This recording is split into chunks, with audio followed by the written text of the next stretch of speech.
Almost there. Chapter 18, Tiana. Anticipation thumped like a drum throughout Tiana's bloodstream as she raced from one end of the dining room to another, putting the finishing touches on the decorations for tonight's celebration. She tugged at the green cloth covering Mr. LeBeouf's table, then turned to one at the very rear of the dining room. She frowned. The flowers at the table's center that had looked so vibrant that morning were suddenly all wrong. The marigolds are clumped together on one side of the vase, while the stalks of lavender congregated on the other. She plucked her hands on her hips. Okay, now who is messing with my centerpieces? Tiana? She turned to find Addie Mae peeking out of the door to the kitchen. I didn't know the last time you looked outside, but folks are lining up around the building. If we don't start this dinner service soon, those people are going to barge in. Oh, goodness, all right, Tiana said. But first, Addie Mae, did you tinker with these? She asked, gesturing toward the table.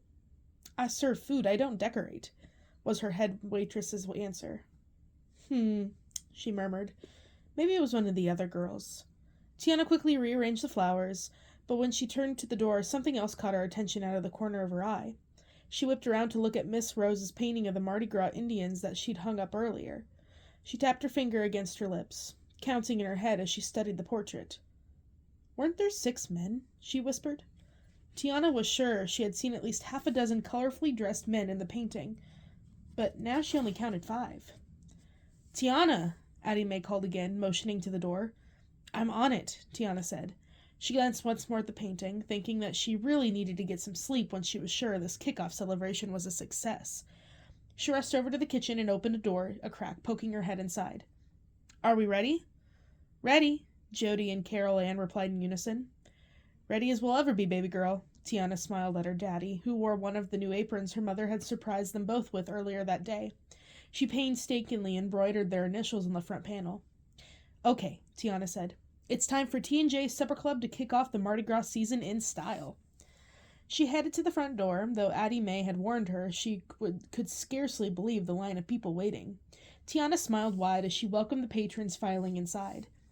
Although people tended to dress a bit fancier on Friday nights, they had gone all out this evening. The women wore flapper dresses and long gloves, and most of the men were in well-tailored suits and Homburg hats.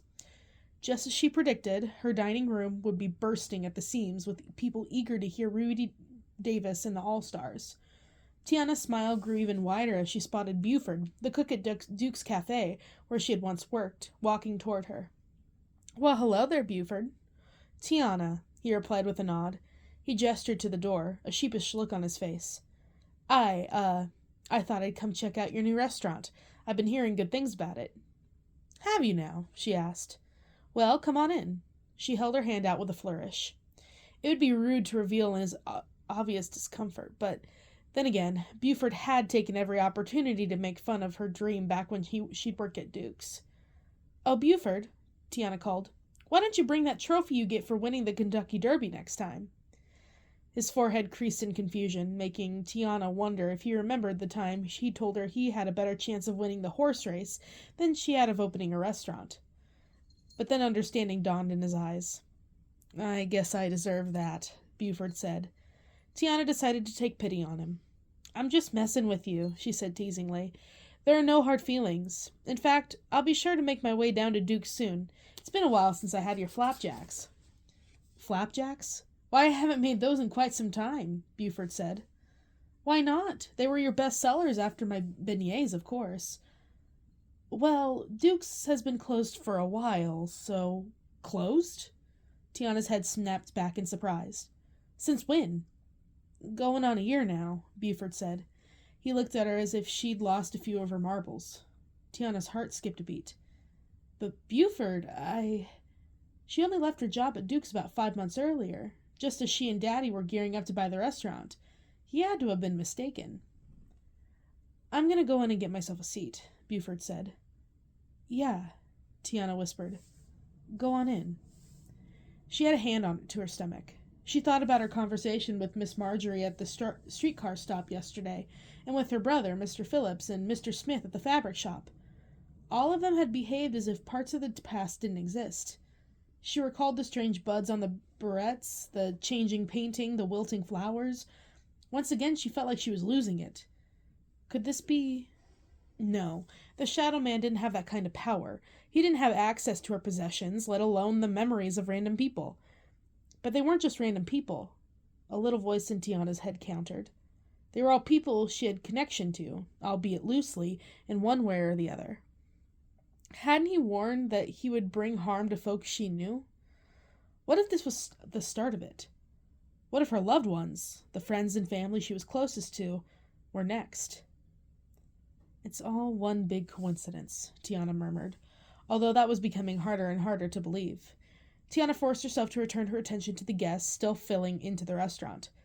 Once every table was filled to capacity, she went into the kitchen and took her place by her daddy's side, focusing on the food. They cooked up a pot of red beans and rice, and another filled to the brim with her pasta jambalaya. She expected a lot of sales of the jambalaya, but the star for tonight was smothered pork chops with a little of the greens she whipped up on the side. "Those sure do take me back," her daddy said. "Your grandmother used to cook them every Sunday." "I can't wait for Mama to try 'em," Tiana said. "She should be here in a few minutes. She said she didn't want to miss any of Rudy Davis." Tiana looked at the clock that hung above the door and frowned. She'd asked Addie Mae to come and get her when the band arrived. They should have been here by now. "Speaking of Rudy Davis," she said as she untied her apron, "let me see if he and his band need help setting up." Just as she started for the door that led to the dining room, little Johnny Taylor, the egg vendor's son, came bursting through. "Miss Tiana!" he shouted. "Miss Tiana, you'll never believe it!" The young boy was out of breath, his chest heaving with each word. "Calm down, little Johnny," Tiana said as she hurried to the faucet to draw him a glass of water. "Here, drink this." Little Johnny took the glass and gulped down half before wiping his mouth with his sleeve. "Now what's going on?" Tiana asked. "There was a fire," he finally said. "I've never seen anything like it." "A fire?" Tiana gasped. "Was anyone hurt?" He shook his head. "I don't think so, but it sure was scary." Her daddy came up behind her, wiping his hands in a dish towel. "Any idea what caused it?" he asked. Little Johnny hunched his bony shoulders. "No, sir. Strangest thing, it happened out of nowhere." "And you're sure no one got hurt?" Tiana asked. He nodded his head so fast the page boy cap he always wore nearly fell off. "I'm pretty sure, ma'am, but I got a message from Rudy Davis." "Rudy Davis? What was Rudy Davis doing sending her messages through little Johnny Taylor?" "Yes, ma'am. You see, it was the All-Stars' instruments that caught fire. They all burnt up. Mr. David said to give you his regrets, but he and the All-Stars won't be able to perform tonight."